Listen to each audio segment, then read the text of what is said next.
പാതിരാത്രി കല്യാണം കഴിഞ്ഞ് ആദിരാത്രിയിൽ മണിയറയ്ക്കകത്ത് കയറേണ്ട ഭർത്താവിന് കൂട്ടുകാരൻ നാട് കടത്തുന്ന കാലമാണല്ലോ. ഇന്ന് പേക്കൂത്തുകളാണല്ലോ, ഇന്ന് പടക്കം പൊട്ടിക്കുന്ന കാലമാണല്ലോ, ഇന്ന് അനാചാരങ്ങളാണല്ലോ. എന്റെ പ്രിയപ്പെട്ട ചെറുപ്പക്കാരാ, അല്ലാഹുവിന്റെ പ്രവാചകന്റെ പ്രിയപ്പെട്ട പൊന്നുമോള് ഫാത്തിമ മോനെ വീട്ടിനകത്തേക്ക് കല്യാണം കിടന്ന് കടന്നു വരികയാണ്. അതിരാത്രിയിൽ തന്റെ പുതുമണവാളന്റെ കൈ പിടിച്ചു അയ്യാര് തങ്ങളെന്ന ഭർത്താവിന്റെ കൈവിൽ പിടിച്ചിട്ടു മണിയറയ്ക്കകത്ത് കടന്നു വരികയാ. പടച്ചവനെ അലിയാര് തങ്ങൾക്ക് വലിയ സന്തോഷമായി. കാരണം മനസ്സിന്റെ ഉള്ളിൽ ആഗ്രഹത്തോടെ കൊണ്ട് നടന്ന പെണ്ണാണ് ഫാത്തിമ. നബി തങ്ങളുടെ മകളാണല്ലോ. എനിക്ക് ഫാത്തിമാനെ കിട്ടിയ സന്തോഷത്തില് അലിയാര് തങ്ങളെ സന്തോഷം കൊണ്ട് മതിമറന്നുകൊണ്ട് വീട്ടിൽ മണിയറയ്ക്കകത്ത് കയറി വരികയാണ്. വാതിലടച്ചടോ. എന്നിട്ട് വീടിനകത്ത് കത്തിച്ചു വെച്ചിരുന്ന വിളക്കിന്റെ തിരി അണച്ചപ്പോ വീടിനകത്തൊരു കരച്ചിൽ കേൾക്കുകയാ. മണിയറയ്ക്കകത്തൊരു കരച്ചിൽ കേൾക്കുകയാ. ആരാണ് കരയുന്നത്? ഫാത്തിമ മണവാട്ടിയിരുന്ന് കരയുകയാണ്. അലിയാര് തങ്ങൾ ചോദിച്ചു, ഫാത്തിമ എന്തിനാ കരയുന്നത്? എന്നെ ഇഷ്ടമായില്ലേ ഫാത്തിമ? എന്നെ ഇഷ്ടമായില്ലേ ഫാത്തിമ? എന്തിനാ ഫാത്തിമ നീ ഇതിനകത്ത് കിടന്ന് കരയുന്നത്? അല്ലാഹുവിന്റെ റസൂലിന്റെ പൊന്നാര മകള് പറഞ്ഞു, അലിയേ എനിക്ക് നിങ്ങളെ വല്ലാത്ത ഇഷ്ടമാണ് അലിയേ. നിങ്ങളെ ഇഷ്ടപ്പെടാത്ത ഒരു പെണ്ണില്ലല്ലോ, പിന്നെ എന്തിനാ നീ കരയുന്നത്? ഫാത്തിമ ബീബി റളിയല്ലാഹു തആല പറയുകയാണ്, ഈ റൂമിനകത്ത് കത്തിച്ചു വെച്ചിരുന്ന വിളക്ക് നിങ്ങൾ പെട്ടെന്ന് അണച്ചപ്പോ ഈ റൂമിനകത്ത് ഇരുട്ട് വന്നല്ലോ, ഈ റൂമിനകത്ത് വെളിച്ചമില്ലല്ലോ. ഈ ഇരുട്ട് കണ്ടപ്പോ എനിക്ക് ഓർമ്മ വന്നത് എന്തെന്നറിയുമോ അലിയേ? എന്നെ കബറിൽ ഇറക്കി വെച്ചിട്ട് പലക നിരത്തിയിട്ട് മണ്ണിട്ട് മൂടിയിട്ട് എല്ലാവരും എന്നെ ഒറ്റയ്ക്ക് കിടത്തിയിട്ട് പോകുന്ന കബറുണ്ടല്ലോ, ആ കബറിൽ എന്തിരുട്ടായിരിക്കുമല്ലോ. ചെറുപ്പക്കാരാ, ഇന്ന് കല്യാണം കഴിഞ്ഞിട്ട് അതിരാത്രിയിൽ ഭർത്താവ് ഭാര്യയോട് പറയുകയാണ്, എനിക്ക് 5 പ്രണയമുണ്ടായിരുന്നു, ഞാൻ കറങ്ങാൻ പോയിട്ടുണ്ട്, ഞാൻ സിനിമയ്ക്ക് പോയിട്ടുണ്ട്. എന്നിട്ട് കെട്ടിയ ഭർത്താവ് ഭാര്യയോട് ചോദിക്കുകയാ, നിനക്കെത്ര പ്രണയമുണ്ടായിരുന്നു? നിനക്കെത്ര പ്രണയമുണ്ടായിരുന്നു? എന്നാ ഫാത്തിമ ബീബി തന്റെ വീടിനകത്ത് മണിയറയ്ക്കകത്ത് കത്തിച്ചു വെച്ചിരുന്ന വിളക്കും നനച്ചപ്പോ ഖബർ ഓർമ്മ വന്നു പെങ്ങളെ, ഖബർ ഓർമ്മ വന്നു പെങ്ങളെ. അലിയേ ഖബറിൽ വല്ലാത്ത ഇരുട്ടല്ലേ അലിയേ. അലിയാര് തങ്ങള് പറഞ്ഞു, ഫാത്തിമ ഇന്ന് അതിരാത്രിയാ, ഇന്ന് നമ്മുടെ മണിയറയാ, മണിയറയ്ക്കകത്തിരുന്ന് കരയുകയാണോ ഫാത്തിമ? നീ എന്ത് പെണ്ണാ ഈ മണിയറയ്ക്കകത്തിരുന്നിട്ട് ആദിരാത്രിയിൽ കരയുകയാണോ? ആ സമയത്താണ് ഫാത്തിമ പറഞ്ഞത്, അലിയേ മണിയറ ഇവിടെയല്ല അലിയേ, മണിയറ ഇവിടെയല്ല അലിയോ. എവിടാണ് മണിയറ ഒരുക്കേണ്ടതെന്നറിയുവോ? ഒരു പള്ളിപ്പറമ്പിലെ 6 അടി മണ്ണിനകത്താ. പെണ്ണേ ചെറുപ്പക്കാരാ, ലക്ഷങ്ങളെ ചെലവഴിച്ചിട്ട് നിന്റെ വീടിനകത്തല്ലടാ മണിയറ ഒരുക്കേണ്ടത്. അറ കാണാൻ എല്ലാവരും വരുമല്ലോ, എങ്കിൽ ഒരുക്കേണ്ടത് എവിടെയാണെന്നറിയുവോ? ചൗക്കി പള്ളിയുടെ പള്ളിപ്പറമ്പിൽ നിന്നെ കൊണ്ടുപോയി കുളിച്ചിടുന്ന 1ാമത്തെ ദിവസം അല്ലാഹുവിന്റെ മലക്കുകൾ നിന്നോട് പറയണം, പുതിയ പെണ്ണ് കിടന്നുറങ്ങുന്നത് പോലെ, പുതിയ ആപ്പള കിടന്നുറങ്ങുന്നത് പോലെ ഈ കബറിനകത്ത് കിടന്നുറങ്ങിക്കോ എന്ന് അല്ലാഹുവിന്റെ മലക്കുകൾ പള്ളിപ്പറമ്പിലെ മണിയറയ്ക്കകത്ത് വെച്ച് പറയണം. ചെറുപ്പക്കാരാ, അവിടെയാണ് പിരിക്കേണ്ടത്, അവിടെയാണ് മണിയറ പിരിക്കേണ്ടത്. എന്റെ പ്രിയപ്പെട്ട പെങ്ങള്, കാലിന്റെ ഭാഗത്ത് തുറക്കുകയാ. നിന്റെ കാലിന്റെ ഭാഗത്ത് രാവിലെയും പ്രഭാതത്തിലും പ്രദോഷത്തിലും കാലിന്റെ ഭാഗത്ത് തുറന്നു കാണിക്കുകയാ. എന്താണ് തുറന്നു കാണിക്കുന്നതെന്നറിയുവോ? നിന്റെ ജീവിതത്തിലെ ഏറ്റവും വലിയ മോഹമായ സ്വർഗമുണ്ടല്ലോ. നിന്റെ ജീവിതത്തിലെ ഏറ്റവും വലിയ മോഹം സ്വർഗത്തിൽ പോകണമെന്നല്ലേ ചെറുപ്പക്കാരാ? എന്നാ കബറിനകത്ത് കിടക്കുന്ന മലക്കുകള്, ആ കബറിനകത്ത് കിടക്കുന്ന നിന്നോട് മലക്കുകൾ പറയുകയാ, പുതിയ പള കിടന്നുറങ്ങുന്നത് പോലെ ഉറങ്ങിക്കോ. രാവിലെയും വൈകിട്ടും നിന്റെ കബറിനകത്ത് സ്വർഗത്തിന്റെ കവാടം തുറന്ന് കാണിക്കുമെന്ന് നബി മുഹമ്മദ് മുസ്തഫ സല്ലല്ലാഹു അലൈഹി വസല്ലമ തങ്ങൾ പറയുമ്പോ മയ്യത്തിന്റെ രണ്ടാമത്തെ ആഗ്രഹം എന്താ? മരിച്ചുപോയവരുടെ രണ്ടാമത്തെ ആഗ്രഹം എന്താ? അല്ലാഹുവേ,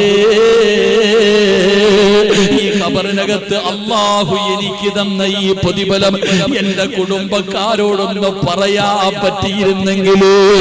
ആഗ്രഹിക്കുകയാ പടച്ചവര്, ആഗ്രഹിക്കും ചെറുപ്പക്കാരാ. ചൗക്കിപ്പള്ളിയുടെ കബറിനകത്ത് കിടക്കുന്ന നല്ലവര് പറയുകയാണ്, ഒരവസരം കിട്ടിയിരുന്നെങ്കിൽ എന്റെ മക്കളോടൊന്ന് പറയാമായിരുന്നല്ലോ, എന്റെ ഭാര്യയോടൊന്ന് പറയാമായിരുന്നല്ലോ, എന്റെ മാതാപിതാക്കളോടൊന്ന് പറയാമായിരുന്നല്ലോ. അല്ലാഹു എനിക്ക് തന്ന പ്രതിഫലമിതാ, അല്ലാഹു എനിക്ക് തന്ന പ്രതിഫലമിതാ. ഇതൊന്ന് പറയാൻ കഴിഞ്ഞിരുന്നെങ്കിൽ എത്രയോ നല്ലതായിരുന്നു എന്നാഗ്രഹിക്കുമെന്ന് മഹാനായ നബി മുഹമ്മദ് മുസ്തഫ സല്ലല്ലാഹു അലൈഹി വസല്ലമ തങ്ങൾ പറയുമ്പോ മഹാനായ അബൂ സിനാൻ റളിയല്ലാഹു തആല അൻഹു, അബൂ സിനാൻ എന്ന് പറഞ്ഞ സഹാബിയുടെ ചരിത്രം അറിയുമോ? പൊന്നാര മകനെ വല്ലാത്ത ഇഷ്ടമായിരുന്നു. അബൂ സിനാൻ തങ്ങൾക്ക് തന്റെ പൊന്നുമോനെ വല്ലാത്ത ഇഷ്ടമായിരുന്നു. എവിടെ പോയാലും മകന്റെ കൂടെയാ നടക്കാറ്. പൊന്നാര മകനെ കൊണ്ടുപോകുമായിരുന്നു. ഉമ്മയില്ലാത്ത മകനായിരുന്നു. അതുകൊണ്ട് വാപ്പയ്ക്ക് തന്റെ പൊന്നാര മകനോട് വല്ലാത്ത സ്നേഹമായിരുന്നു. അബൂ സിനാൻ റളിയല്ലാഹു തആല അൻഹു അവസാനം അവിടുന്ന് മരണപ്പെട്ടടോ, അവിടുന്ന് മരണപ്പെട്ടടോ. ജനാസ കൊണ്ടുപോയി കബറടക്കി. വലിയ സങ്കടമായി, വല്ലാത്ത സങ്കടമായി.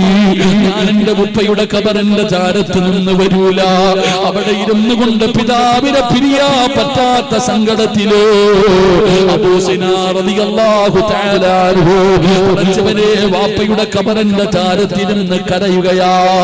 അവസാനം കുടുംബക്കാര് കൊണ്ടുപോയടോ അബൂ സിനാൻ തങ്ങള്. പടച്ചവനെ അവിടുന്ന് സ്വപ്നം കാണുകയാ, പിതാവിനെ സ്വപ്നം കാണുകയാണ്, മരിച്ചുപോയ വാപ്പയെ സ്വപ്നം കാണുകയാണ്. വാപ്പ കബറിനകത്തിരുന്ന് ഖുർആൻ ഓതുകയാ, ചിരിക്കുന്ന ഉപ്പാരെ കാണുകയാ. പടച്ചവരെ, അബൂ സിനാൻ തങ്ങൾ ചോദിക്കുന്നു, വാപ്പാ എങ്ങനെയുണ്ട് വാപ്പാ, ഖബർ ജീവിതം എങ്ങനെയുണ്ട് വാപ്പാ? മോനെ, ഉപ്പാന് വല്ലാത്ത സുഖമാണ്, ഉപ്പയ്ക്ക് വല്ലാത്ത സന്തോഷമാണ്. എങ്ങനാ ഉപ്പ? അല്ലാഹു നിങ്ങൾക്ക് ഇത്രയും വലിയ പ്രതിഫലം തരാനുള്ള കാരണമെന്താ? അബൂ സിനാൻ റളിയല്ലാഹു തആല അൻഹു അവിടുന്ന് തന്റെ പൊന്നാര മകനോട് പറയുകയാണ്, മോനെ, നിന്റെ വാപ്പ സുഖമില്ലാതെ കിടന്നിരുന്ന സമയത്ത് പോലും ഒരു വഖത്ത് നമസ്കാരം നിന്റെ വാപ്പ കളയാക്കിയിട്ടില്ല. അതുകൊണ്ട് മോനെ, നിനക്ക് രക്ഷപ്പെടണോ, 5 വഖത്ത് നമസ്കാരം കൃത്യമായി നിസ്കരിക്കണോ എന്ന് പറഞ്ഞു കൊടുത്തു എന്ന് ചരിത്രം പറയുമ്പോ മരിച്ചവരുടെ രണ്ടാമത്തെ ആഗ്രഹം എന്താ? മരിച്ചുപോയവരുടെ രണ്ടാമത്തെ ആഗ്രഹം അല്ലാഹു അവർക്ക് ഖബറിൽ കൊടുത്ത പ്രതിഫലം, ആ ഒരു പ്രതിഫലം വീട്ടിൽ ചെന്നിട്ട് മക്കളോടും കുടുംബക്കാരോടും പറയാൻ അവർ ആഗ്രഹിക്കുമെന്ന് ആദരവായ പ്രവാചകൻ നബി മുഹമ്മദ് മുസ്തഫ അതുകൊണ്ടാ മരിച്ചുപോയ വാപ്പാനെ ചിരിക്കുന്ന മുഖത്ത് സ്വപ്നം കാണാറില്ലേ? ചില വാപ്പമാര് ചിരിക്കുന്നു, ഉസ്താദ് എന്റെ വാപ്പ ചിരിച്ചുകൊണ്ടിരിക്കുന്നതായിട്ട് ഞാൻ സ്വപ്നം കണ്ടു, വാപ്പ കസേരയിൽ ഇരിക്കുന്നതായിട്ട് സ്വപ്നം കണ്ടു എന്ന് പറയുന്നത് കൊണ്ടാ. എന്റെ പ്രിയപ്പെട്ടവരെ, ഞാൻ വെറുതെ പറഞ്ഞതല്ല. മഹാനായ ജാബിർ റളിയല്ലാഹു തആല അൻഹു, മഹാനായ ജാബിർ റളിയല്ലാഹു തആല അൻഹുവിന്റെ പിതാവ് ഷഹീദാകുന്നത് ഞാനാ. മഹാനായ ജാബിർ റളിയല്ലാഹു തആല അൻഹുവിനോട് പിതാവ് പറഞ്ഞു കൊടുത്തു. അതുപോലെ തന്നെ ഉഹദിന്റെ രണാങ്കണത്തിൽ ഒന്നാമത് ഷഹീദായത് ജാബിർ റളിയല്ലാഹു തആല അൻഹുവിന്റെ വാപ്പയായിരുന്നു. എന്റെ പ്രിയപ്പെട്ടവരെ, ചെറിയ കുട്ടിയ വാപ്പായ്ക്ക് ഒരുപാട് കടവുണ്ടായിരുന്നു. അപ്പൊ വാപ്പ മരിച്ചത് കാരണം വലിയ സങ്കടപ്പെട്ട് തന്റെ പിതാവ് മരണപ്പെട്ടതിന്റെ സങ്കടത്തിൽ മഹാനായ ജാബിർ റളിയല്ലാഹു തആല അൻഹു ഇങ്ങനെ ഇരിക്കുമ്പോ നബി സല്ലല്ലാഹു അലൈഹി വസല്ലമ തങ്ങൾ ചോദിച്ചു, മോനെ നിനക്ക് ഇത്ര സങ്കടം എന്താ? ആ സമയത്ത് മഹാനായ ജാബിർ റളിയല്ലാഹു തആല അൻഹു പറഞ്ഞു, നബിയെ, പാപ്പയുടെ കാര്യം ഓർത്തിട്ട് എനിക്ക് വലിയ സങ്കടം. എന്റെ ഉപ്പയല്ലേ എനിക്ക് ഉണ്ടായിരുന്നുള്ളൂ, ഉപ്പ മരണപ്പെട്ടതിൽ എനിക്ക് വല്ലാത്ത സങ്കടമുണ്ട്. എന്റെ ഉപ്പയുടെ അവസ്ഥ എന്താണെന്ന് എനിക്കറിയില്ലല്ലോ. ജാബിർ റളിയല്ലാഹു തആല അൻഹു സങ്കടം പറയുമ്പോ മഹാനായ ആദരവായ പ്രവാചകൻ നബി മുഹമ്മദ് മുസ്തഫ സ്വല്ലല്ലാഹു അലൈഹി വസല്ലമ തങ്ങൾ പറയുകയാ, ഞാൻ ഇന്നലെ നിന്റെ പിതാവിനെ സ്വപ്നം കണ്ടു. നിന്റെ വാപ്പ അള്ളാഹുവിനോട് പറയുകയാ, പടച്ചവനെ, എനിക്ക് കിട്ടിയ പ്രതിഫലം എന്താണെന്ന് എനിക്ക് എന്റെ വീട്ടുകാരോട് പോയി പറയണം പടച്ചവനെ, എനിക്കൊരാഗ്രഹമുണ്ട്. ജാബിർ റളിയല്ലാഹു തആല അൻഹുവിന്റെ പിതാവ് അള്ളാഹുവിനോട് പറയുകയാ, പടച്ചവനെ, എനിക്ക് പോയിട്ട് എന്റെ മോനോട് എനിക്ക് അള്ളാഹു തന്ന പ്രതിഫലം എന്താണെന്ന് എന്റെ മകനോടും എന്റെ കുടുംബക്കാരോട് എനിക്കൊന്ന് പോയി പറയണം പടച്ചവനെ. ആ സമയത്ത് അള്ളാഹു പറഞ്ഞു, അതിനുള്ള അവസരമില്ല, മരിച്ചവരാരും മടങ്ങി പോകാറില്ല. അപ്പോഴെന്റെ പ്രിയപ്പെട്ടവരെ, എനിക്കൊന്ന് അറിയിക്കണമെന്ന് ആഗ്രഹമുണ്ട് പടച്ചവനെ. അപ്പോഴാണ് പരിശുദ്ധമായ ഖുർആനിൽ ആയത്തിറങ്ങിയത്. എന്റെ പ്രിയപ്പെട്ടവരെ, വലാ തഹ്സബന്നല്ലദീന ഖുതിലൂ ഫീ സബീലില്ലാഹി അംവാതാ ബൽ അഹ്യാഉൻ ഇൻദ റബ്ബിഹിം യുർസഖൂൻ. ഈ ആയത്ത് ഇറങ്ങാനുള്ള കാരണം അതാ.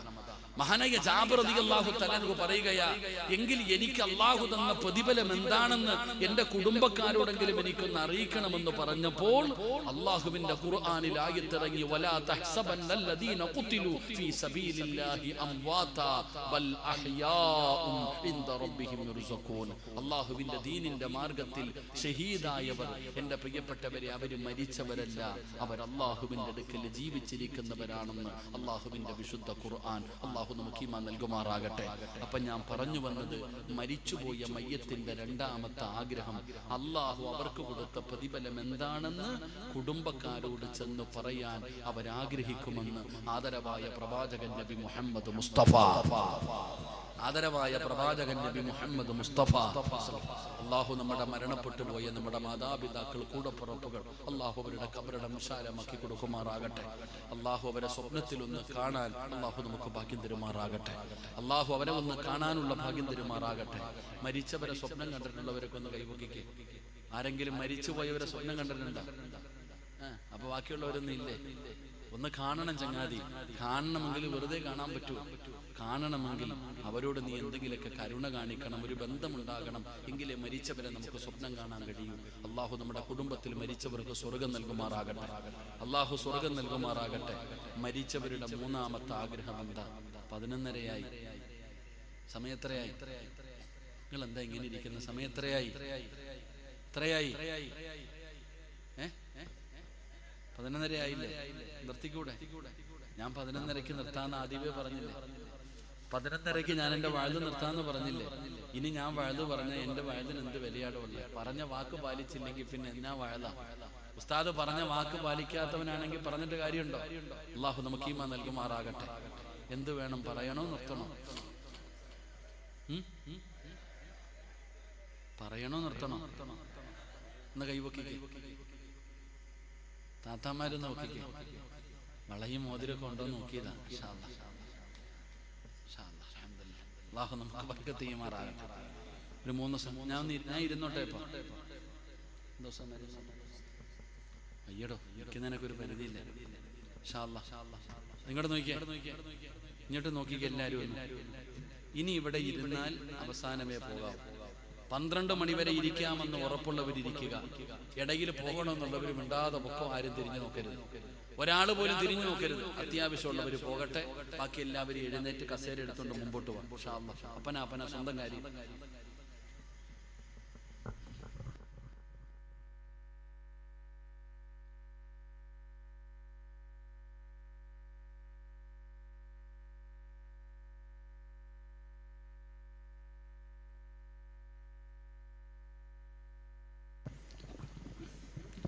എല്ലാരും കിട്ടിയ അവസരം മുതലാക്കുക, ഇറങ്ങി ഓടുക.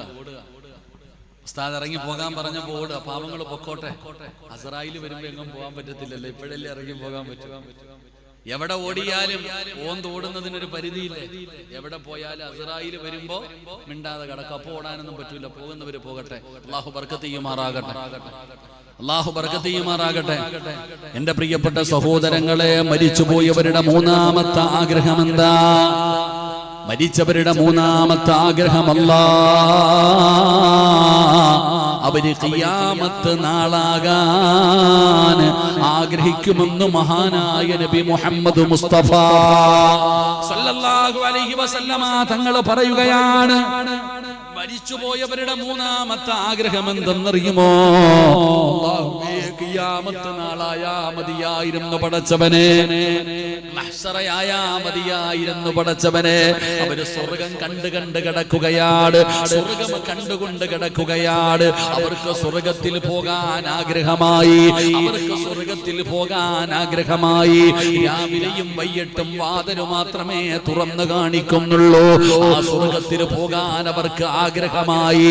അവര് പറയുന്നു, അല്ലാ പടച്ചവനെ, മഹ്ശറയായാ മതിയായിരുന്നു തമ്പുരാനെ, മഹ്ശറയായാ മതിയായിരുന്നു തമ്പുരാനെ. അവര് മഹ്ശറയാകാൻ ആഗ്രഹിക്കുമെന്ന് നബി മുഹമ്മദ് മുസ്തഫ സല്ലല്ലാഹു അലൈഹി വസല്ലമ തങ്ങൾ പറയുമ്പോൾ, എന്റെ പ്രിയപ്പെട്ടവരെ, മഹാനായ റൂഹുല്ലാഹി ഈസാ നബി അലൈഹിസ്സലാം, ഈസാ നബിയുടെ ചരിത്രം പഠിച്ചിട്ടുണ്ടോ? ഈസാ നബി ആരാണെന്നറിയുമോ? എന്റെ ചെറുപ്പക്കാരാ, ഈസാ നബിയുടെ ചരിത്രം വായിച്ചു നോക്കണം മോനെ. മഹാനായ ഈസാ നബി അലൈഹിസ്സലാമിന്റെ ചരിത്രം വായിച്ചു നോക്കണം. അല്ലാഹു പഠിക്കാൻ ഭാഗ്യം തരുമാറാകട്ടെ. ഡിസംബർ 25 ആകുമ്പോ മറ്റേ സാധനം തൂക്കിയിട്ട് നടന്നാ പോരാ. ഡിസംബർ 25 വരുമ്പത്തേക്കെല്ലാം മറ്റേ തൊപ്പിയൊക്കെ ഇട്ടിട്ട് അപ്പൂപ്പനെ പോലെ താടിയൊക്കെ വളർത്തിയിട്ട് ഇറങ്ങും പിരിവിന്. അല്ലാഹു കാത്തുരക്ഷിക്കുമാറാകട്ടെ. പണ്ട് ആ അവരവരുടെ മതവിശ്വാസം അല്ലെ, ക്രിസ്തു മത വിശ്വാസികൾ മാത്രമായിരുന്നു ഇത് ചെയ്തുകൊണ്ടിരുന്നത്. ഇപ്പൊ കാലം മാറി, നമ്മളും തുടങ്ങിയിട്ടുണ്ട്. ഞാൻ എൻ്റെ ഒരു അനുഭവം പറയാം. ഞങ്ങളുടെ നാട്ടിൽ എൻ്റെ വീടിൻ്റെ അടുക്കൽ ആകെ 2 അച്ചായന്മാരാ ഉള്ളത്. ഒന്ന് ബാബു അച്ചായൻ, അള്ളാഹു അദ്ദേഹത്തിന് ദീർഘായുസ്സ് കൊടുക്കുമാറാകട്ടെ. ആമീൻ പറയടോ. നല്ല സ്നേഹമുള്ള ആൾ, അമ്മാമി അച്ചായനും സിബിയും സിജിയും 2 മക്കളുണ്ട്. സാബു എന്ന് പറയുന്നൊരു മോൻ എനിക്ക് ഒരുപാട് ഭക്ഷണമൊക്കെ തന്നിട്ടുണ്ട്. നല്ല സ്നേഹമായിരുന്നു. ഇപ്പോഴും എല്ലാവരും ജീവിച്ചിരിപ്പുണ്ട്. അള്ളാഹു ദീർഘായുസ്സ് കൊടുക്കുമാറാകട്ടെ. അപ്പൊ ഞാൻ പറഞ്ഞത് ഇപ്പൊ അങ്ങനല്ല. ഞാനിങ്ങനെ നോക്കുമ്പോ എൻ്റെ ഒരു കൂട്ടുകാരൻ, ഞാൻ വീട്ടിൽ പോയപ്പോ എൻ്റെ ഒരു സുഹൃത്തിന്റെ വീട്ടിൽ പോയി. അപ്പൊ രാത്രി ഒരു 8:30 കഴിഞ്ഞപ്പോ ഇങ്ങനെ കുറച്ച് പിള്ളേര് ഈ ചെണ്ടയൊക്കെ അടിച്ച് പാട്ട് പാടാൻ വന്നു. അപ്പൊ അവരെല്ലാ വീടുകളിലും കയറുന്നുണ്ട്. അപ്പൊ മുസ്ലിമിന്റെ വീട്ടിലും വന്നു. അപ്പൊ ഇങ്ങനെ പാട്ടൊക്കെ പാടിയിട്ട് ഇവര് ഇറങ്ങി പോകുമ്പോ പൈസ ഒക്കെ കൊടുക്കും കേട്ടാ. അപ്പൊ ഇങ്ങനെ ഇറങ്ങി പോകാൻ നേരത്ത് പൈസയൊക്കെ കൊടുത്ത് ഇവര് പോകാൻ സമയമായപ്പോ ഞാൻ ചിന്തിച്ചു, ആരാ അല്ലാ നമ്മുടെ നാട്ടിൽ ഇതൊക്കെ ചെയ്യണത്? അപ്പൊ ഇങ്ങനെ എഴുന്നേറ്റ് പതുക്കെ വന്നിട്ട് ഇങ്ങനെ വാതിലിൽ കൂടെ ഇങ്ങനെ നോക്കിയപ്പോ ആ ക്രിസ്മസ് അപ്പൂപ്പന്റെ ആ രൂപ ഇട്ട് പോണ ചങ്ങാതി എന്നെ കണ്ടു. അസ്സലാമു അലൈക്കും സിറാജ് ഉസ്താദ്, എപ്പോ വന്നെന്ന് എന്നോട് ചോദിക്കുക, ഉസ്താദ് എപ്പോഴാ ആലോചിച്ച് വെക്കട്ടെ നമ്മുടെ ഉമ്മത്തിന്റെ അവസ്ഥ ഇത്. മഹാനായ റൂഹുല്ലാഹി ഈസാ നബി അലൈഹിസ്സലാം, ഈസാ നബി അലൈഹിസ്സലാം എന്നാണ് ജനിച്ചത് എന്ന് ആർക്കും അറിയില്ലടോ. നിങ്ങൾ ഖുർആനോ തഫ്സീറോ എടുത്ത് നോക്കിക്കോ. എന്നാണ് ജനിച്ചത് എന്ന്, ഏത് ദിവസമാണെന്നുള്ളത് ഉറപ്പായിട്ടും എങ്ങും കാണാറില്ല. ഒരുപാട് തെരഞ്ഞു നോക്കി, ഞാൻ കണ്ടിട്ടില്ല. എന്റെ പ്രിയപ്പെട്ടവരെ, ഏറ്റവും കുറഞ്ഞ കാലം ദഅവത്ത് നടത്തിയ നബിയാണ് മഹാനായ റൂഹുല്ലാഹി ഈസാ നബി അലൈഹിസ്സലാം. എത്ര കൊല്ലം ദഅവത്ത് നടത്തിയ? 3 വർഷം. എത്ര വർഷം? 3 വർഷമേ ഈസാ നബി ദഅവത്ത് ചെയ്തിട്ടുള്ളൂ. ഏറ്റവും കുറഞ്ഞ കാലം ദഅവത്ത് നടത്തിയ നബിയാണ് റൂഹുല്ലാഹി ഈസാ നബി അലൈഹിസ്സലാം.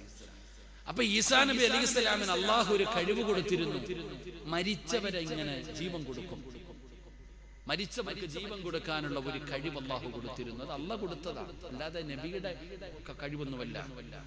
അപ്പൊ ഈസാ നബി അലൈഹിസ്സലാം എന്ത് ചെയ്തു?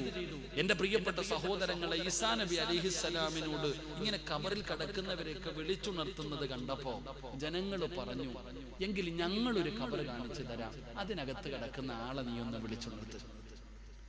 ഞങ്ങളൊരു ഖബർ കാണിച്ചു തരാം, ഇതിനകത്ത് എന്തോ മാജിക്കുണ്ട് അല്ലേ? അതുകൊണ്ട് ഞങ്ങളൊരു ഖബർ കാണിച്ചു തരാം. ആ ഖബർ ആരുടെ നാണെന്ന് പോലും അറിയില്ല. അതുകൊണ്ട് ഞങ്ങൾ പറയുന്ന ഖബറിനകത്ത് സാം ഇബ്നു നൂഹ് നബി അലൈഹിസ്സലാമിന്റെ മകനായ സാം റളിയല്ലാഹു തആല, സാം റളിയല്ലാഹു തആല നൂഹ് നബിയുടെ മകന്റെ ഖബറായിരുന്നു. അപ്പൊ ചോദിച്ചിന്റെ മുടിയൊക്കെ നരച്ചിരിക്കണല്ലോ, ഭയന്നിട്ടാ ഖിയാമത്ത് നാളായോ? അല്ലാഹുവേ പേടിച്ചിട്ട്. എന്റെ പ്രിയപ്പെട്ടവരെ, ഈസാ നബി അലൈഹിസ്സലാം ചോദിച്ചു, മരിച്ചിട്ട് എത്ര കാലമായി?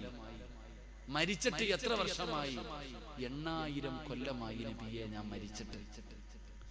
ഈസാ നബി അലൈഹിസ്സലാമിനോട് പറയാൻ, ഞാൻ മരിച്ചിട്ട് 8000 വർഷമായി. ഈസാ നബി അലൈഹിസ്സലാം ചോദിച്ചു, മരണം എങ്ങനെയുണ്ടായിരുന്നു? അല്ലാഹു നമ്മളെ കാത്തിരക്ഷിക്കുമാറാകട്ടെ, അല്ലാഹു നമ്മളെ രക്ഷപ്പെടുത്തുമാറാകട്ടെ. ഈസാ നബി ചോദിച്ചു, മരണം എങ്ങനെ ഉണ്ടായിരുന്നെന്ന്. മഹാനായ സാം റളിയല്ലാഹു തആല തന്റെ കഴുത്തിലേക്ക് കൈവച്ചടോ, തന്റെ കഴുത്തിലേക്ക് കൈവച്ചിട്ട് പറഞ്ഞു അത്രേ, 8000 വർഷം മുമ്പ് ആ റൂഹ് വലിച്ചു പറിച്ച വേദന ഇപ്പോഴും എന്റെ കഴുത്തിലുണ്ട് നബിയെ. അല്ലാഹു നമുക്ക് ഈമാൻ തരുമാറാകട്ടെ. 8000 വർഷം മുമ്പ് ജിബ്രീൽ അസ്രായിൽ എന്ന് പറയുന്ന മലക്ക് എന്റെ തൊണ്ടക്കുഴിയിൽ നിന്ന് റൂഹ് വലിച്ചെടുത്ത വേദന ഇപ്പോഴും എന്റെ കഴുത്തിലുണ്ട്. വല്ലാത്ത വേദനയാണ്. അതുകൊണ്ട് എനിക്ക് വയ്യ ഒന്നുകൂടെ മരിക്കാൻ, എനിക്കൊന്നുകൂടെ മരിക്കാൻ വയ്യ. അല്ലാഹുവേ, ഞാൻ ഖിയാമത്ത് നാള് മഹ്ശറയായി എന്ന് വിചാരിച്ച മഹ്ശറയായോ എന്ന ആഗ്രഹത്തോടെയാണ് ഞാൻ എഴുന്നേറ്റ് വന്നതെന്ന് മഹാനായ സാം ഇബ്നു നൂഹ് നബിയുടെ പൊന്നാര മകൻ പറഞ്ഞു എന്ന് ചരിത്രം പറയുമ്പോ, എന്റെ പ്രിയപ്പെട്ടവരെ, നല്ല മയ്യത്തുകൾ ഖബറിനകത്ത് കിടന്ന് ആഗ്രഹിക്കുകയാണ്. പടച്ചവനെ, പരമഹ്ശറയായ മതി തമ്പുരാനോ, മഹ്ശറയായിരുന്നെങ്കിലോ എഴുന്നേറ്റ് പോകാമായിരുന്നല്ലോ, സ്വർഗ്ഗത്തിൽ പോകാമായിരുന്നല്ലോ, അല്ലാഹുവിന്റെ പരലോകത്തേക്ക് പോകാമായിരുന്നല്ലോ. മരിച്ചുപോയവരാഗ്രഹിക്കുമെന്ന് നബി തങ്ങൾ പറയുമ്പോ, നല്ലവരെ കുറിച്ചാണോ പറയുന്നത്? നല്ലവരെ കുറിച്ചാണോ പറയുന്നത്? അതുകൊണ്ട് വഅദ് കേൾക്കാമെന്നവരോട് പറയുകയാണ്, പടച്ചവനെ ഞാൻ നിർത്തുകയാ, പടച്ചവനെ ഞാൻ നിർത്തുകയാ. ഈ സദസ്സിലിരിക്കുന്നവരോട് പറയുകയാണ്, ഈ പറഞ്ഞതിന് എല്ലാം എതിരുണ്ടടോ. ജനാസ കൊണ്ടുപോകരുതെന്ന് കടന്ന് നിലവിളിക്കുന്നവരുണ്ട്. ഖബറിനകത്ത് കൊണ്ടുവെക്കുമ്പോ വാരിയെല്ലുകൾ കോർക്കുന്ന രീതിയിൽ ഖബറിഞ്ഞിരിക്കുന്ന വിഭാഗം, അല്ലാഹു ഖബറിനകത്ത് തീ കൊണ്ട് നിറയ്ക്കുന്ന വിഭാഗം, ഖബറിനകത്ത് കിടന്ന് കരയുന്ന വിഭാഗം. പടച്ചവരെ, ഈ സദസ്സിലിരിക്കുന്നവരുണ്ടല്ലോ, നിങ്ങളുടെ വാപ്പ മരിച്ചില്ലേ, ഉമ്മ മരിച്ചില്ലേ, കൂടപ്പുറപ്പ് മരിച്ചില്ലേ, അവര് യാചിക്കുകയാ, അല്ലാഹുവേ,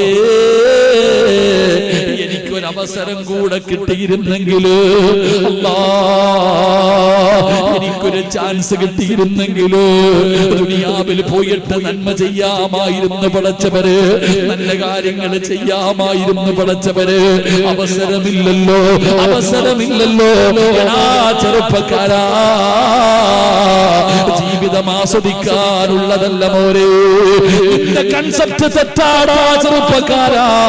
ജീവിതം ആസ്വദിക്കാനുള്ളതല്ല. ഉസ്താദേ, നിങ്ങളൊക്കെ എത്ര വാഴ് പറഞ്ഞാലും ഞങ്ങൾ മാറൂല. ഈ ജീവിതം ആസ്വദിക്കാറുള്ളതാണ്, ഈ ജീവിതം സുഖിക്കാറുള്ളതാണ്. നിങ്ങൾ പറയുന്നത് പോലെ സ്വപ്ന ലോകത്ത് ജീവിക്കാറുള്ളതല്ല. പറയല്ലേടാ ചെറുപ്പക്കാരാ. എന്റെ പ്രിയപ്പെട്ട കാസർഗോഡിന്റെ പരിസരത്തുള്ള പെങ്ങള്, അല്ലാഹു ഒരുപാട് സൗന്ദര്യം തന്നവളല്ലേ, ഒരുപാട് സമ്പത്ത് തന്നവളല്ലേ, എന്തിനാ മോളെ പടച്ചവനെ മറന്നു ജീവിക്കുന്നത്? എന്തൊക്കെ വൃത്തികേടുകളാ ചെയ്യുന്നത്? മരിക്കണ്ടവനാണെന്നുള്ള ഓർമ്മ നിനക്കില്ലാതെ പോയല്ലോ, കബറിൽ കിടക്കണ്ടവനാണെന്നുള്ള ചിന്തയില്ലല്ലോ, നരകത്തിൽ പോകുമെന്നുള്ള ഓർമ്മയില്ലല്ലോ. പെങ്ങളെ, നരകത്തിലധികവും പെണ്ണുങ്ങളാണെന്ന് നബി മുഹമ്മദ് മുസ്തഫ. മിഅ്റാജ് ദിനം രാവിൽ ത്വാഹ റസൂലുള്ളാഹ് നരകത്തെ കണ്ടുപോയി പെണ്ണുങ്ങളെ, അതിലധികം നിങ്ങളാ പെണ്ണുങ്ങളെ. നരകത്തിലധികം പെണ്ണുങ്ങളാ സഹോദരിമാര്. അതുകൊണ്ട് എന്റെ പ്രിയപ്പെട്ടവരോട് പറയുകയാ, എന്ത് കണ്ടിട്ടാ ജീവിക്കുന്നത്? എന്തേ നിങ്ങൾ ഇങ്ങനെ ആയിപ്പോയത്? നന്നാകണം അമ്മമാരെ, നന്നാകണം പെണ്ണന്മാരെ. വയസ്സ് കൂടുകയാ, മരണത്തിലേക്ക് അടുക്കുകയാ, അസ്റായീൽ നിന്റെ ചാരത്തേക്ക് വരാൻ ഒരുങ്ങുകയാ. അതുകൊണ്ട് നിങ്ങൾ പടച്ചറപ്പിനെ മറന്നു നടന്നാൽ, മറന്നു നടന്ന മോളെ, എങ്ങനെ വേണമെങ്കിലും നടന്നോ, എന്ത് വേണമെങ്കിലും ചെയ്തോ, എങ്ങനെ വേണമെങ്കിലും സുഖിച്ച് നടന്നോ. പക്ഷേ വത്തഖൂ യൗമ തുർജഊന ഫീഹി ഇലല്ലാഹ്. എവിടെ പോകാനാ ഉമ്മ? നീയൊക്കെ എവിടെ പോകാനാ? ഓടുന്നതിനൊരു പരിധിയുണ്ടല്ലോ. എവിടെ പോയാലും അസ്റായീൽ വരുമ്പോ നീ തിരിച്ചു പോകണമല്ലോ. നിലവിളിച്ചിട്ട് കാര്യമില്ലല്ലോ, ചെയ്തിട്ടമ കാര്യമില്ലല്ലോ, ആരൊക്കെ കൂടെയുണ്ടെന്ന് പറഞ്ഞിട്ടമ കാര്യമില്ലല്ലോ. അല്ലാഹുവേ, കല്ലാ ഇദാ ബലഗതി ത്വറാഖിയ വഖീല മൻ റാഖ് വظن أنه الفراق والتفت الساق بالساق إلى ربك يومئذ المساق فلا صدق ولا صلى ولكن كذب وتولى. മലക്കുകൾ പറയുകയാ, വിളിക്കടാ വിളിക്കടി, ആരെ വേണമെങ്കിലും നീ വിളിച്ചോ, കൊണ്ടുപോകാനാ ഞങ്ങൾ വന്നിരിക്കുന്നത്. അല്ലാഹുവിന്റെ മലക്കുകൾ പറയുമെന്ന് പരിശുദ്ധമായ ഖുർആൻ പറയുമ്പോ എന്റെ പ്രിയപ്പെട്ടവരോട് പറയുകയാണ്, അല്ലാഹുവിനെ മറന്ന് ജീവിക്കല്ലോ, അല്ലാഹുവിനെ മറന്ന് ജീവിക്കല്ലോ. നന്മകൾ ചെയ്യണോ, നല്ല കാര്യങ്ങൾ ചെയ്യണോ. ചെയ്തു കൂട്ടുന്ന പാപങ്ങൾ മുഴുവനും നിന്റെ ചുമലിലിരിക്കുന്ന മലക്കുകൾ എഴുതുകയാ. മറക്കല്ലേ പെങ്ങള്, ആരും കാണാതെ ചെയ്തത്, രഹസ്യമായി ചെയ്തത്, പരസ്യമായി ചെയ്തത്, കോളേജിൽ പോകുന്നു എന്ന് പേര് പറഞ്ഞുകൊണ്ട് കാമകന്റെ കൂടെ കറങ്ങാൻ പോയത്, ലോഡ്ജെടുത്ത് താമസിച്ചത്, ബീച്ചിലെ മരത്തിന്റെ ചുവട്ടിൽ കുടയും പിടിച്ചിരുന്ന് ചെയ്തത്, കിടക്കുന്ന ഭർത്താവിനെ വഞ്ചിച്ചത്. അല്ലാഹുവേ, പടച്ചവനെ പേടിച്ചുകൊണ്ട് നിനക്ക് വേണ്ടി ദുആ ചെയ്തുകൊണ്ട് കാത്തിരുന്ന പ്രിയപ്പെട്ടവള്, ഒരു തൊലി വെളുപ്പുള്ളവളെ കണ്ടപ്പം മറന്നു കളഞ്ഞത്. എല്ലാം എഴുതി വെച്ചിട്ടുണ്ടടാ ചെറുപ്പക്കാരാ. ആര് മറന്നാലും ആ മലക്കുകൾ മറക്കൂല. അവരെഴുതി വെക്കുന്നവരാ. ഒരു നിമിഷം പോലും അവരുറങ്ങില്ല, ഒരു നിമിഷം പോലും അവരുറങ്ങില്ല. നാളെ ഈ കിതാബ് നിന്റെ കയ്യിലെടുത്ത് തരുന്ന ഒരു സമയമുണ്ട്. അല്ലാഹുവിന്റെ മലക്കുകള്, റഖീബും അതീദ് എന്ന് പറയുന്ന രണ്ട് മലക്കുകൾ എഴുതിയ ഗ്രന്ഥമുണ്ടല്ലോ, നിന്റെ കയ്യിലേക്ക് എടുത്തു തരുമ്പോ, തുറന്നു നോക്കുമ്പോ നീ അല്ലാഹുവോട് ചോദിക്കുകയാ, മാലിഹാദൽ കിതാബ് ലാ യുഗാദിറു സഗീറതൻ വലാ കബീറതൻ ഇല്ലാ അഹ്സാഹാ. ഇതെന്ത് കിതാബാ അല്ലാഹ്, പടച്ചവനെ, എല്ലാം ഇതിനകത്തുണ്ടല്ലോ. ഭർത്താവിനെ വഞ്ചിച്ചു പോയത്, കാമുകന്റെ കൂടെ കറങ്ങിയത്, വാതിലടച്ചിട്ട് നഗ്നചിത്രങ്ങൾ അയച്ചു കൊടുത്തത്, ബാത്റൂമിനകത്തിരുന്ന് ചെയ്തത്, എല്ലാം ഇതിനകത്തുണ്ടല്ലോ പടച്ചവര്. ഇതെന്ത് കിതാബാ തമ്പുരാന്? അതുകൊണ്ട് എന്റെ പ്രിയപ്പെട്ടവരോട് പറയുകയാണ്, ഞാൻ നിർത്തുകയാ സഹോദരാ, ഈ മലക്കുകളെ നിങ്ങൾ മറക്കരുത്. ഈ ചുമലിലിരിക്കുന്ന മലക്കുകളെ നിങ്ങൾ മറക്കരുത്. പാപം ചെയ്തുകൊണ്ട് നടക്കുന്നവരുണ്ടല്ലോ, മോശമായ ജീവിതം നയിക്കുന്നവരുണ്ടല്ലോ. എടാ, ഒരു നല്ലവൻ മരിച്ചാ, അല്ലാഹുവിനെ ഭയന്ന് നടക്കുന്ന ഒരു മനുഷ്യൻ മരിച്ചാൽ ആദ്യം കരയുന്നതാരാണെന്നറിയുവോ? ആദ്യം കരയുന്നതാരാണെന്നറിയുവോ? ഈ ചുമലിലിരിക്കുന്ന രണ്ട് മലക്കുകൾ കരയുകയാ. നമ്മുടെ ചുമലിലിരിക്കുന്ന മലക്കുകൾ കരയുകയാണ്. അല്ലാഹു ചോദിക്കുന്നു, എന്തിനാ മലക്കുകളെ കരയുന്നത്? സിറാജ് പോയല്ലോ പടച്ചവര്, സിറാജ് ഞങ്ങളെ വിട്ടു പിരിഞ്ഞല്ലോ തമ്പുരാരെ. ഒരു നല്ല കൂട്ടുകാരനായിരുന്നു തമ്പുരാരെ, എന്തൊരു സന്തോഷമായിരുന്നു പടച്ചവരെ. വിട പറഞ്ഞു പോയല്ലോ. അല്ലാഹു ചോദിക്കുന്നു, നിങ്ങൾക്ക് സിറാജിനെ ഇഷ്ടമാണോ? നിങ്ങൾക്ക് പിരിയാൻ മനസ്സില്ലേ? ഇല്ല പടച്ചവനെ, അല്ലാഹുവേ ഞങ്ങൾക്ക് സിറാജിനെ പിരിയാൻ ഇഷ്ടമില്ല. അല്ലാഹു പറയുന്നു, മലക്കുകളെ, എങ്കിൽ ഖിയാമത്ത് നാൾ വരെ നിങ്ങൾ ഇബാദത്ത് ചെയ്തോ, ഖിയാമത്ത് നാൾ വരെ നിങ്ങൾ ഈ ഭൂമിയിൽ ഇരുന്ന് ഇബാദത്ത് ചെയ്തോ. അതിന്റെ തിരിക്കുന്ന മലക്കുകളാ, ചുമലിലിരിക്കുന്ന മലക്കുകളാ, അവര് പറയുന്നു, സിറാജും മരിച്ചല്ലോ അല്ലാ, ഇവനൊന്നും മരിച്ചല്ലോ റബ്ബേ, ഇവൻ എത്രയോ കള്ള് ഷാപ്പുകളിൽ കൊണ്ടുപോയവനാണ്, വ്യഭിചരിക്കുന്ന സ്ഥലങ്ങളിൽ കൊണ്ടുപോയവനാണ്, എത്രയോ വൃത്തികേടുകളിൽ ഞങ്ങളെ സാക്ഷിയാക്കിയവനാണ്, ഇവനൊന്ന് തീർന്നല്ലോ അല്ലാ. മലക്കുകൾ റബ്ബിനോട് പറയുകയാ, ഇവനെ വെറുതെ വിടല്ലേ അല്ലാ. നിന്റെ ചുമലിരിക്കുന്ന മലക്കുകൾ പറയും, പെണ്ണ്, ചെറുപ്പക്കാരാ, ചുമലിരിക്കുന്ന മലക്ക് ലാ യഅസൂനല്ലാഹ മാ അമറഹും വയഫഅലൂന മാ യുമറൂൻ.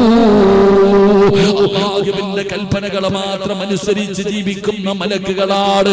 ആ മലക്കുകളാണ് അല്ലാഹുവിനോട് പറയുന്നത്, ഇവനോട് കരുണ കാണിക്കല്ലേ അല്ലാ, ഇവനെ വെറുതെ വിടല്ലേ അല്ലാ. മലക്കുകളെ ശപിക്കുമടോ. അതുകൊണ്ട് ഞാൻ നിങ്ങളോട് പറയുകയാണ്, നിങ്ങളുടെ ചുമലിരിക്കുന്ന മലക്കിന്റെ ദുആവേടേ, ആ മലക്കിന്റെ സ്നേഹം വേടേ, ആ മലക്കിനെ കരയിപ്പിക്കണേ പെങ്ങള്.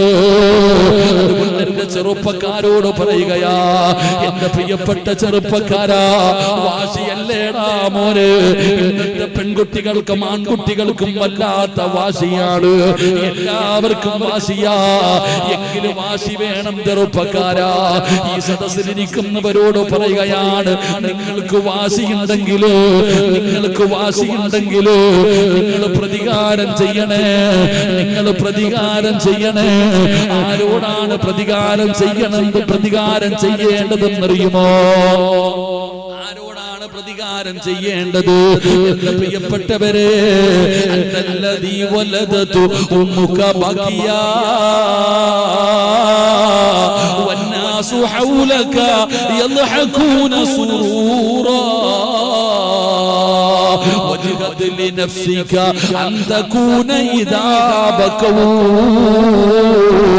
في حال موتك ضاحكا مسرورا. പദ്യത്തിന്റെ അർത്ഥം പറഞ്ഞുകൊണ്ട് ഞാൻ നിർത്തുകയാ. എല്ലാവർക്കും വല്ലാത്ത വാശിയ, അടിച്ചവനെ തിരിച്ചടിക്കണം, ചീത്ത വിളിച്ചവനെ തിരിച്ചു വിളിക്കണം, വീട്ടിൽ കയറി തല്ലണം, എല്ലാവർക്കും വാശിയല്ലേ. എങ്കിൽ ഞാൻ പറയുകയാ, നീ ആണാണെങ്കിൽ, ഈ സദസ്സിലിരിക്കുന്ന ഓരോരുത്തരോടും ഞാൻ പറയുന്നു, നീ ആണാണെങ്കിൽ, നിനക്ക് നട്ടലുണ്ടെങ്കിൽ, എന്റെ പ്രിയപ്പെട്ടവരോട് പറയുന്നു, ഒരല്പമെങ്കിലും ആത്മാഭിമാനം നിനക്കുണ്ടെങ്കിൽ നീ പ്രതികാരം ചെയ്യുക. ആരോട് പ്രതികാരം ചെയ്യണമെന്നറിയോ? ഉമ്മച്ചി എപ്പോഴും പറയാറുണ്ട്, നിന്നെ ഞാൻ പ്രസവിച്ചത് മരണവേദനയുടെ വേദനയും സഹിച്ചാണെന്ന്. അള്ളാഹു പ്രതിഫലം കൊടുക്കുമാറാകട്ടെ, അള്ളാഹു പ്രതിഫലം കൊടുക്കുമാറാകട്ടെ. ഉമ്മ എപ്പോഴും പറയും, മരണത്തിന്റെ വേദനയിൽ സഹിച്ചിട്ടാണ് നിന്നെ പ്രസവിച്ചത് എന്ന്. എന്നാ ഈ പ്രസവിച്ച ഉമ്മമാരോട് ഞാൻ ചോദിക്കട്ടെ, നീ എത്ര വേദന സഹിച്ചവനാണെങ്കിലും ആ നൊന്ത് പ്രസവിച്ച കുഞ്ഞിനെ നീ ആദ്യമായിട്ട് കണ്ടപ്പോ നീ ചിരിച്ചില്ലേ? എടോ, നമ്മുടെ ഉമ്മ നമ്മളെ പ്രസവിച്ചപ്പോ ഒരുപാട് വേദന സഹിക്കാനുണ്ട്.